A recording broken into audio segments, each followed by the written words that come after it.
episode 33 of the Addydae Designs video blog. I am Deanne. I'm filming this in Canberra, Australia, where I live. I am a crochet designer and sometimes knitter, and I have a bit of a thing for hand-dyed yarn and lip gloss. Welcome. Thanks for dropping by, especially if you are a very patient, long-time viewer. It has been a while yet again. Life, everyone, just life. If you're new, what you will see here is mainly what I'm up to with my crochet designs, anything pretty much yarn related to that. So that's what I share here. So I hope you enjoy what I have to show you.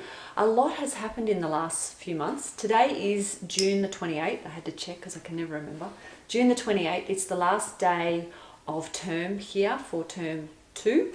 So we are just about to have our mid-year break, which we are so happy about. The girls and I are a bit over school, so very happy that it's school holidays now. So I thought I'd quickly pop in to get this done because we do have quite a jam-packed holiday coming up. So I think since the last time I spoke to you, we've had Yarn Day, like a celebration of wool here in Canberra.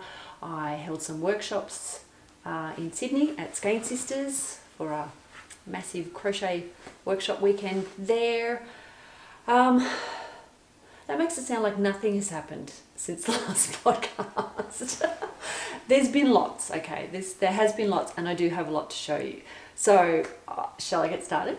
My first finished object is one of two, and if you have watched this before, you may know what I'm about to show you. I finally finished the blankets I was making for the girls' beds. These things ended up huge after I washed them.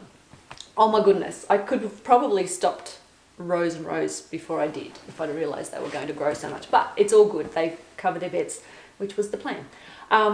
So here is one of them. They're essentially the same, so I'm not going to show you two because you won't even be able to tell the difference. But this is huge. It's just, look, I'm not even, if I hold it up, it's not even going to fit in the screen width-wise. It's massive. It's about as long and as wide as, or it's a bit wider than a king single bed. So it doesn't exactly drape over the sides of a king single mattress, but it is a little bit, it does hang over a little bit, and it's definitely as long as a king single. And both of them were the same size. So this thing is huge. I calculated how much yarn I used, and it was over 6 kilometers of yarn for both. So that's like 3 and a bit each. 6 kilometers. I can't believe it. So that's why it took me so long. But they're just wonderful. I love how the pattern came out and blocked. Not that I blocked it per se. What I did after I finished these, because this was just to use up a bunch of different coloured scraps I had, and then I just chose the purple as that colour between all of them. There's probably about 3 different dye lots of that purple because it's taken me so long, but it was so similar, you're not going to be able to tell. I don't think I could tell where it was now, and I know it's there. So yeah, so it worked out really well. What I did, that's what I was going to say, when I blocked it, I pegged them up on the line with a couple of pegs at each little, I mean, it's not perfectly flat, as you can see, it's waves across the top. And I just pegged each one on one end, and then I hung it up and pegged the other end as well. So it was hanging like in a U shape, so it wasn't the full weight of the blanket on one end only. That made them super long. Next time I wash them, I will probably peg them on the side edge, which is flat. I just did a couple of rows. I think I did a row of single crochet, and then I did a row of half double crochet. That's US terms along the edging. That's all I did. Yeah, keep interrupting myself, don't I? Back to how I'm going to block it next time. I'm going to block it on the side edge next time, I think, although I was thinking just to make them wider rather than longer, but even when I do that, it pulls the stitches out of shape, so I might have to rethink that. Stay tuned. I'll let you know what I end up doing and whether or not it works. But yes, very, very, very pleased to finish both of those. Look at that. So happy with how they turned out. And the girls adore them. They didn't want them underneath their doona. I was thinking, you know, good insulating blanket, and they're like, no mum, we want it on top, which was so nice. After all that work, you kind of want them to like it. So that's FO. I was going to say whip, but it's not a whip anymore, finally. It was a whip for a long time though. Okay, FO number 1 done. Another FO I have to show you is a sample of my sway shawl. Now this one, I don't get to keep, sadly. This one is a sample for Blackwattle Yarns. It's made using their, now let me get the base right, it's using their Waratah base, which is the 100% alpaca. Excuse me. Hi. And I'm back. Sorry about that, guys. That will teach me for leaving the phone sitting right beside me while I record. Seriously, if I wait for a time where there will be 0 interruptions, I will never ever get a recording done again. So, where was I? This shawl. Sample of my sway design for Blackwattle yarn, made in their Waratah base, which is a 4-ply 100% alpaca. So, it's in the colours, oh, I know the dark grey submarine.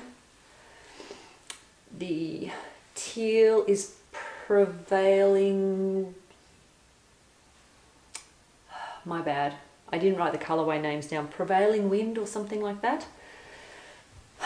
If you want to know, check out my projects on Ravelry. I put everything I make on Ravelry. I'm a little bit pedantic about it, and it'll tell you exactly how much yarn I used and exactly what colourways are in this, but it is gloriously soft. I absolutely love how the stripes turned out in this one, and that pop of teal is just awesome. So happy with it.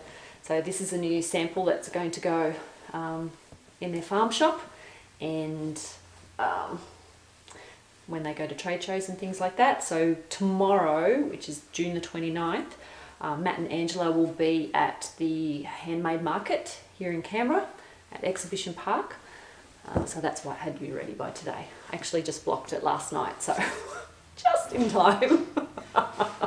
So that was really good. Nope. Whoever it was has decided not to come out. So I can continue. The other FO I have, well, I can kind of show you, but I don't have it with me, is a sample again for Waratah, not Waratah, that's another yarn dye here, for Blackwattle yarn in the Grevillea base, which is the sock yarn base, 4-ply, what is it? 60% alpaca, 20% merino, 20% nylon.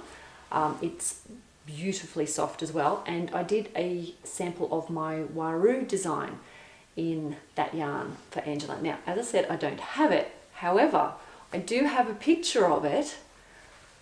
I'm laughing. You'll see why I'm having a bit of a giggle. It's being not modelled, it's being held in this picture by Mike Whitney. For anyone who's not into cricket, you probably have no idea who Mike Whitney is. Mike Whitney is a very famous Australian cricketer from like the 80s, and he now hosts a TV show called Sydney Weekender. The Sydney Weekender crew recently came to see, well, One Tree Hill, which is where Blackwattle yarn is based. One Tree Hill is the farm, Blackwattle yarn is the yarn line that Angela does. I'm probably confusing you. Anyway, they came to do a story about farm visits to One Tree Hill, and Angela asked me if the girls and I would like to come out to be rent a crowd. Basically, they wanted to highlight the fact that you can do the farm visits where you can feed the alpacas, you can lead them around, like on halter and lead, check out the farm and do all sorts of things out at the farm. So Sydney Weekender did a story on them just recently, and so we got to go and have fun. While he was there, they did a short little clip inside Angela's farm shop that she has permanently set up at the farm, and my Waru was set up next to him, and I asked him if, I'm sorry, now that's the garbage truck. Seriously. Okay, I'm just going to keep talking anyway. Yeah, so he was sitting in this chair, and I asked him if he would mind if I could get a snap of him with the shawl. It was just draped on a table next to him. And he said to me, would you like me to hold it? And I'm like, yeah, okay. So here's the picture. That was a long story to get to that, wasn't it? Here's a picture of Mike Whitney holding my Waru shawl.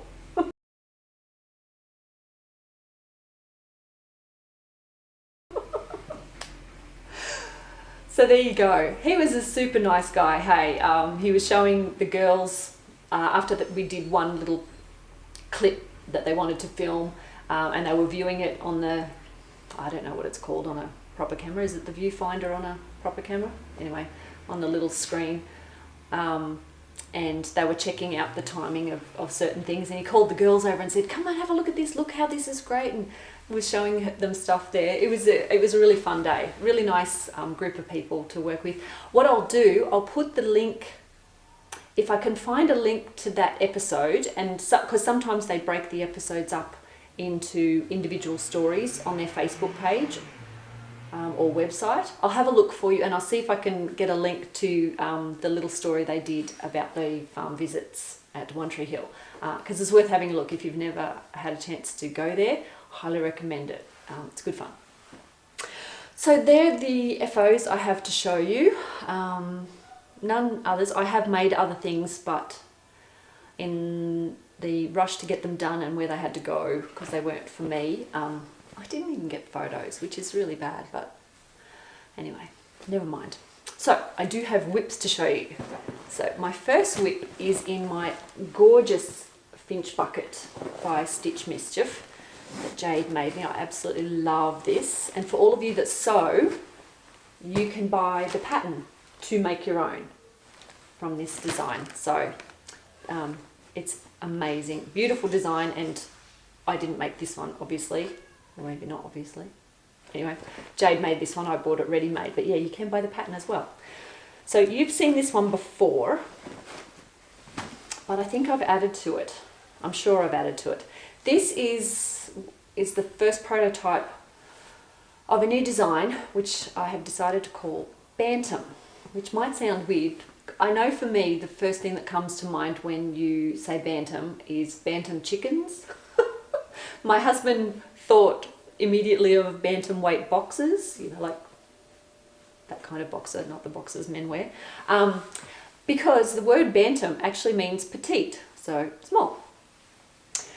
So that's why I decided to call this pattern Bantam, because it has been deliberately designed for smaller balls of yarn, such as minis. I've been wanting to design something suitable for minis for ages, and this is what I've come up with for you. So this one was my first prototype. For some reason I had a bit of a thing and wanted to double strand what I was using with mohair, so you can see the halo on that. So the whole thing is double stranded with mohair, so it's sort of muted each of the contrast colours a little bit. So I'm up to the last contrast colour, I think. How many is that in there? 1, 2, 3, 4, 5, 6. Oh, that's only 6. I think I'm going to do it for 8. This actually, with the double stranding, even though it is seriously the finest, I mean, look at that. It's like,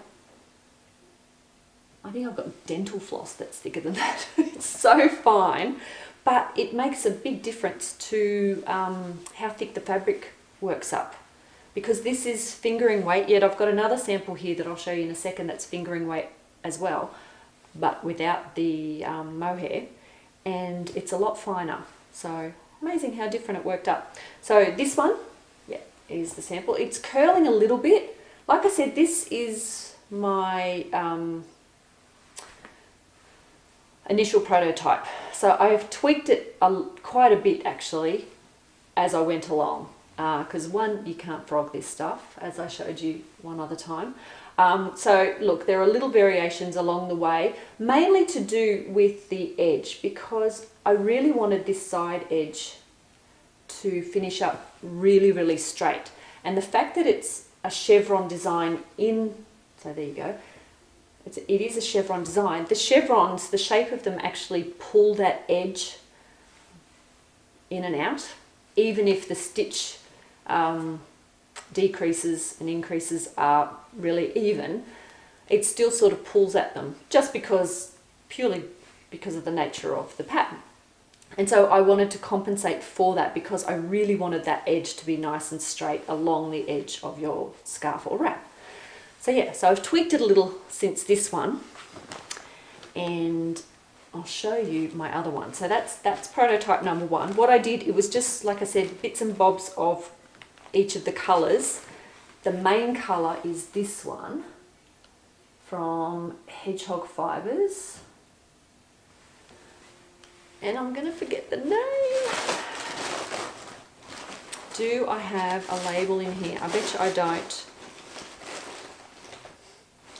Again, it will be on my Ravelry page. Or if I get really clever and have time when I'm editing, I'll put it down the bottom here. Oh, it's on the tip of my tongue, you know. I keep going to say concrete, but I know it's not concrete. It'll come to me, I'm sure. Probably when I finish recording. So that's sample number 1 of Bantam. This one looks completely different. It is so different, but I love it just as much. If you've been looking at my Instagram lately, you would have seen this one. Look.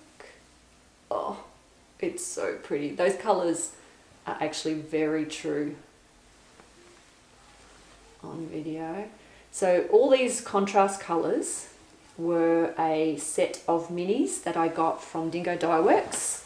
Peter had packs of minis in colour groupings, like, so there was, you know, I think there was the neutrals pack, there were I think they were yellows, I can't remember. Anyway, I got the pinks, clearly, because you know how much I love this kind of colour. And so it goes all the way out, and now I'm in my second last colour out of 8 contrast colours, and I have one more, which is this one. So once I finish this colour, do another bit of the main colour, and then I've got that one, and then a little bit more of the main on the end. So this actually has one extra pattern repeat compared to that first prototype I showed you. It hasn't worked up a whole lot wider, but it is a bit wider. I have no idea what that sound is, sorry. And so it uses 8 25-gram minis. They're all 100 meters each, and then 2 full balls of the main color. And this one, look at this, I have a tag, people. Here's the main color. This one's in the Jumbuck base. The minis are in the Ridgy-Didge base, had to think of that. So a little bit different, but they work beautifully together.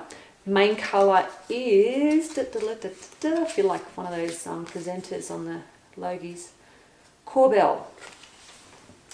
Whoop, there we go. So that's the main colour, which is beautiful, and it's got all those pinks and reds, and yeah, it just worked really, really well together. So thank you, Peter, for those beautiful colours. I'm really happy with how it's working, and having said that I wanted that edge straight, you can't see it yet because I haven't blocked this, but I'm really happy with how it's going. It looks pretty straight there. Pretty happy. So it won't be long. I've got like just those last few repeats of the pattern at the end, and it will be finished. I cannot wait to block this and show you what it looks like. Pattern has been tech edited already, and I have not yet sent it out to testers, but probably by the time this video goes out, it will be out to testers. It's going to be available in 3 widths, slightly narrower than this for a scarf width, and then a little bit like one more pattern repeat for a wider wrap. what I have done as far as the sizes goes, I've tried to make it suitable to how you buy your minis, because these are 25 gram minis, but I know a lot of yarn dyers don't always make them that big. Some of them are smaller, some make them in packs of 20 gram minis. So the scarf will be narrow enough so that you can get one contrast colour out of a 20 gram mini. This is suitable to a 25 gram mini, so the 100 meters, and the next size up will be suitable to, I know of other mini kits that I've purchased where they break the skein into 3, so 33 gram minis. So yeah, I just thought I would try and suit it to the different sized mini sets. Does that make sense? Look, you could probably, if you crochet exactly like me, you could quite possibly make the next size up with a 25 gram mini. I haven't worked that size up yet. I'm going to start that one as soon as I finish this one with some other yarn that I have to double check the yardage based on my exact tension. But I just wanted to make the allowance. I would hate for anyone to run out. So you always try and I feel terrible. It's a really hard thing to juggle, because when you're writing yarn requirements in a pattern, I want to be able to show people, you know, you'll definitely get, I made mine out of one skein, you know, but if someone doesn't have exactly the same tension as you, and some crocheters lift their stitches a bit taller, I would feel bad if people ran out. So I'm trying to find a good balance between that and sort of say, yep, you'll be safe with this amount for that size. That was a bit of a ramble, but hey, sorry about that. Yeah, really excited about Bantam. I hope you like it, and hopefully I won't keep you waiting too much longer, because once I finish that sample, I can block it and get some photos while the testers are working their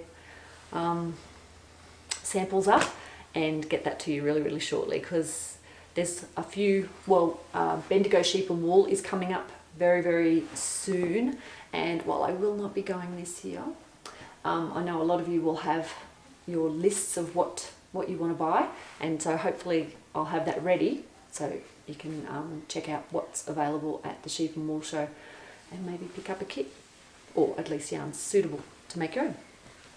Speaking of, hang on, I'm digressing. Hold on. I have one more whip to show you, and then I'll show you what I got at a celebration of wool, another wool festival here. This is my last whip to show you, and this is from Deep Stash. This yarn, I've had this forever. This is going to be a new sample of an old design. I've decided I want to take new photos of my Montville shawl. It was a design I did years and years ago, and I just don't think I got good enough. No, hang on, that sounds like a criticism of the photos, which that's not the problem. The photos were great. I just didn't take enough of them to show the shape and things like that. And I don't have that old sample anymore anyway, because I gave it away as a gift. So I'm making a new one. Does that make better sense? Where I just want to be able to show the shape of the shawl a little bit better. You know, I was a new designer back then, relatively new, and I wasn't displaying things as well as I. Yet another interruption, because my SIM card was full. I just can't win today. Okay, what was I saying? New sample of an old design. So this is a new sample of my Montville shawl, because I just wanted to display the design a little bit better in the photographs. That's what I was trying to say before my SIM card ran out. Oh dear. The yarn I'm using, as I said, was Deep Stash. It's a gradient ball from, is it the, oh, I'm going to butcher the pronunciation, Shopplewall, Azorba ball. And I know that's not probably the correct pronunciation either. But they're all, unique because it just depends on how the colours end up stranded together. But this one had super long colour changes, which when I wound it, I was so happy, and I've had this in mind for this design for so long and just haven't gotten around to doing it. So this will be the body. Basically, you just work till you've run out of your body colour, main colour, and the edging I'm going to do on it is a jet black, and I'm using some Adagio Mills 100% alpaca undyed. It's just the colour straight from the animal, and it is the silkiest, most divine base you've ever felt. In the black in particular, I don't know what it is about the black fleeces, but out of all the colours, the black was just amazing because I've used it before, and I've got one ball left which will be enough to do the edging on this, so it'll work up really well because this is a true jet black in this colour, so I think that'll look really good. So that's been my total, you know, brain dead type project. Oh, did I show you this bag before? I don't think I did. I got this at the last handmade market back in March, and now I'm not going to remember the name of the lady that did it. It's funny, she was marketing them to nothing to do with knitting and crochet. She actually she designs the fabrics, and so I think she's a graphic designer because she had jigsaw puzzles, cards. I think she might have had mugs, I can't remember. But I bought a jigsaw puzzle for the girls from her, and she had prints and stuff, and you can get fabrics from her as well. It might have been tea towels. Anyway, she had these cute little, I don't know what you call it when there's a special name for that style of bag, and I can't remember.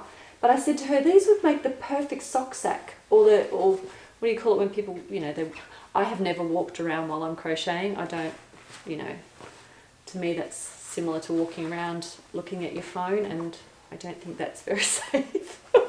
I'm clumsy enough as it is. I do not need to be looking at crochet while I'm walking. That's an accident waiting to happen in my opinion, but anyway, that's me. But yeah, this could easily be one of those bags that you could hook onto your arm so that you work as you're working your yarn, it's not rolling around on the floor. It's safe hooked up on your arm. It's a cute little thing, isn't it? I'll try and find the name, and I'll put it in the show notes below and let you know where I got that, because it's very high quality material. It's beautiful. So at the next market she might be selling them as knitting and crochet project bags after chatting to me. Who knows? So like I said, I also went to Yarn Day, a celebration of wool here in Canberra. It's a 2-day event these days, and it was back in May. Of course I went, like it's 10 minutes down the road, how could I not go? Had a great time, met up with some friends and had lunch together, and yeah, Elizabeth from Earl Grey Crochet was there, Claire from YouTube Bob Wilson was there, and Natalie from, she's Tea for Talia, that's her tea business, but she also has a crochet podcast, I think it's just under her name, Natalie Power. I think that's what it's under. That's bad, Natalie. I've just got you in my subscription, so I just hit the button. I know where you are. I'll have the links to all their podcasts in case they're new to you. But we got to meet up and hang out for a while. It was good fun, and of course check out all the pretty yarn. So I did get a few things. Like I said, I'm not going to Bendigo this year.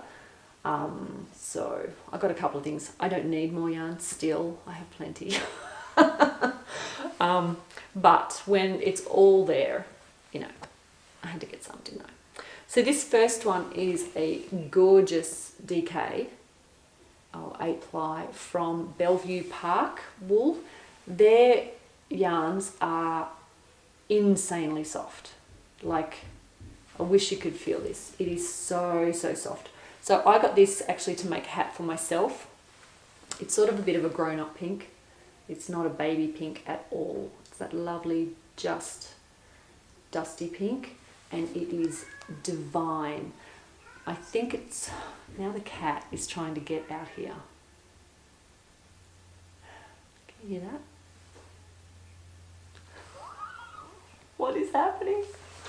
Okay, Crazy Soft from Bellevue Park. So they have a standard range of colours, but they've started introducing a range of hand-dyed. So same base as their standard colour range, but in hand-dyed colours. And there were some beautiful colours there. I don't remember if they named the dyer.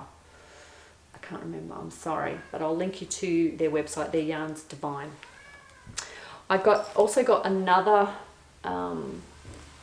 this isn't DK, this is actually like, oh, it says chunky, 12 ply, so it's 100 grams, 140 meters from B and Bell. Cover my eyes, there we go, B and Bell. So it was lovely to meet up there. This is a yarn, I haven't used their yarn before, and this is a beautiful colour. It's probably not quite as red, it's a bit more on the cherry side. Oh no, that's pretty accurate. This is for a hat for Imogen. She chose the colour. So I'm going to make a lovely warm hat for her out of this one. And also from B and Bell, I got this colour, which is just lovely. I've got a bit of a thing for the copper colours at the moment. Don't know what it is. But anyway, this is the colourway. Oh, did I tell you the other colour? Hang on. This one was called Something Wicked. That's that one. And this one is called Tumbling Down, which I'm guessing is reference to leaves falling down. It's 85% extra fine Australian Merino. That's 19.5 micron, so that is super soft. And 15% nylon, 400 meters to 100 grams. But that's just, it's just lovely. So I'm not sure what I'm going to make this into yet. I don't know, I haven't decided. So I also got, while I was there, now I've wound this into a cake because I'm going to make my new sock design sample out of this set. It actually came as a set. This is from 3 Mums yarn. Look at that. That's called Tickle Fight. And I just love the colours in that.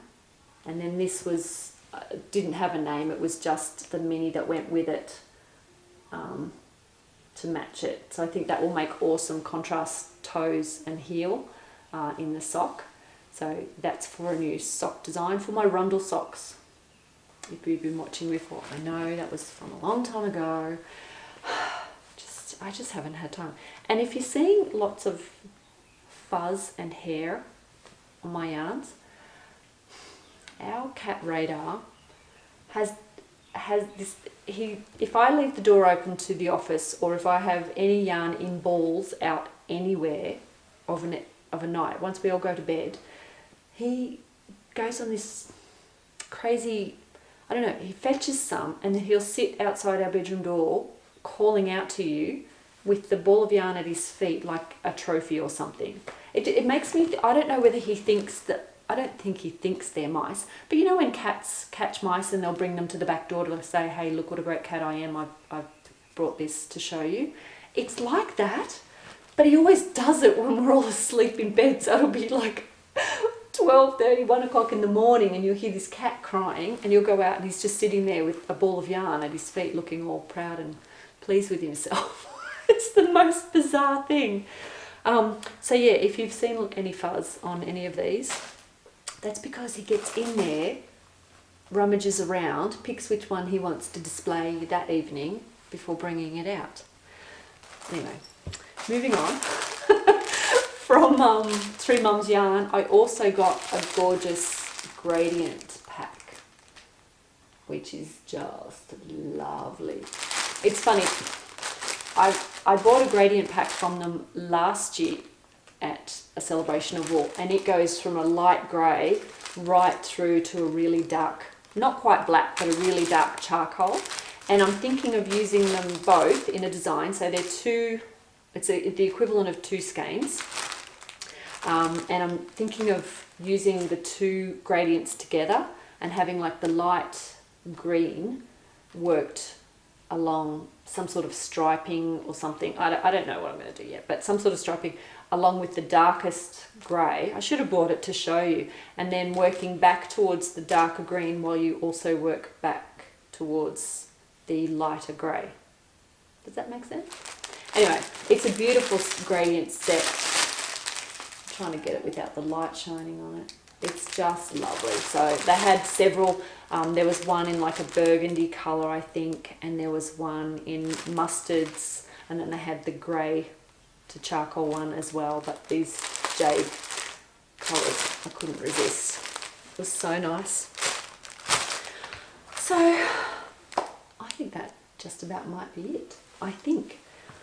I'm just going to have a quick look at my notes. Oh, that's right. One thing I wanted to mention, I had a few messages from different people.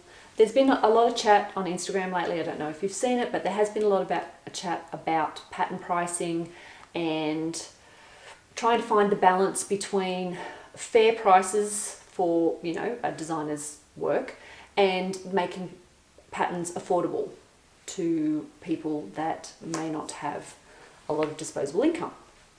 So there's been a lot of chat about that. What, I don't know if you are aware, but I try and have sales fairly regularly to accommodate everyone's budget. But I also, you may not be aware of the loyalty program I have, because I don't often talk about it. So I'm going to tell you all about it. It's set up on Ravelry only, so this only applies to purchases of Addydae Designs from my Ravelry store. But once you have purchased $40 worth, that's US dollars, so $40 worth of Addydae Designs, you automatically get a 10% discount forever on any Addydae Designs future purchases. So I don't know if you guys knew that. That was just something, that's a little way for me to say thank you for supporting me and coming back time and again to buy my patterns. So that's just there all the time. Once you've spent that $40, you will get 10% off automatically. You don't have to do anything. It will just recognize your prior purchases and just know that you are a loyal customer and apply that 10% discount. But on top of that, I do have regular sales. Just keep an eye out on my Instagram. I try and remember to let you all know everywhere on social media. So I've got a Facebook page, Instagram, and I also try and post it in the Addydae Designs group on Ravelry. So if you're not part of that group, jump on in, come say hi. That's also where I tend to call for testers. That's where I'll let you know that there's a new video up, all sorts of stuff happening in there. That said, I am also setting up a Addydae makers group on Facebook. So in Facebook, when I've got my Addydae Designs page where I can post pictures and show you what I'm doing, and you guys can comment, you guys can't post any pictures there because it's my page. And so what I wanted to do, I'm not very tech savvy, so this is why it's taken me this long, but I wanted to set up a group where you guys can post what you're making on that page. At least that's how I think it's going to work. So bear with me while I get it all sorted. It will be a private Facebook group, so you all have to apply to be a member of that group. That's it. It's not going to be anything tricky. It's just so, I don't know. I was going to say, it's to make it sound exclusive. It's not meant to be exclusive. It's just a group on Ravelry for fans of my designs, and I thought it would be a great space for people to be able to join, share what they're making. That's right, I knew there was a good reason for the privacy thing. You can post pictures in there, and if you're making it for someone, obviously they can't be a member of the group. If it's as a surprise, like you can post a picture on there. If they're not a member of the group, they're not going to see it. Yeah, does that make sense? Anyway, I thought it'd be fun. I'm thinking of doing some live chats as part of the group as well. So you can tell I'm just sort of going through ideas for the space at the moment, but that's what the idea I have in mind. So if you have any suggestions or things you would like to see happen in relationship in relation to Addydae Designs and interacting as a group together. I'm not going to say fan club, but you know what I mean. Let me know. That'd be great. I just think it will be a fun space to have. It will probably motivate me a little bit more to be on Facebook that bit more, because as far as my social media platforms go, it does get a little neglected. I'm sorry about that, but I'm working on a few changes that I think will make things a bit more fun and a bit better, and yeah, a bit better and more fun for everyone. So yeah, that's something else new and exciting that is happening. I also have some more classes coming up. Some of those are in association with the Fibre and Friends retreat that's going to be held at One Tree Hill Alpaca Farm, part of Angela with Black Wattle. That's coming up in September. So I believe there's still some tickets available. So if you are interested in a weekend of knitting and crochet and classes and great food and company, check out the, I'll put the link below for the retreat. It'll be a lot of fun. So I've got 2 classes there. I've also got some other possible classes coming up. Nothing's been decided yet, so stay posted. I will keep you guys informed if you're local and interested in that, because I had so much fun at Skein Sisters. It was awesome. It was busy, but it was awesome, because yeah, we packed a lot into that one weekend, but had a great time. I'll pop some photos in actually at the end if you're interested in having a look from that weekend, and also from Yarn Day here, and maybe even some clips from when we were at One Tree Hill for the Sydney Weekender thing. So stay on at the end and I'll share a bunch of photos there. But yeah, I enjoy the classes. I do get a bit nervous, and if you were there you would have seen that, because for the first half an hour or so I think I talk a million miles an hour and then have to take a breath. It's just the nerves, but the participants in the class, they were all so lovely and welcoming, and I had just such a lovely time joining in, interacting with everyone there, because they all joined in together is what I meant, and made for a great bunch of groups there. And Skein Sisters, as always, made me feel so welcome, and yeah, it was just a great weekend. So I'm looking forward to doing some more classes. I can't believe I'm actually saying that. Yeah, it's been really good. So that's about all I have for you. It's been great to finally get around to having a chat with you. I hope you've all been well and that you are enjoying your crafting wherever you are. Yeah, that's about it. I'm going to try not to ramble at the end, because I always feel like I do that. So take care, everybody. It's been lovely, and I will see you soon. Bye.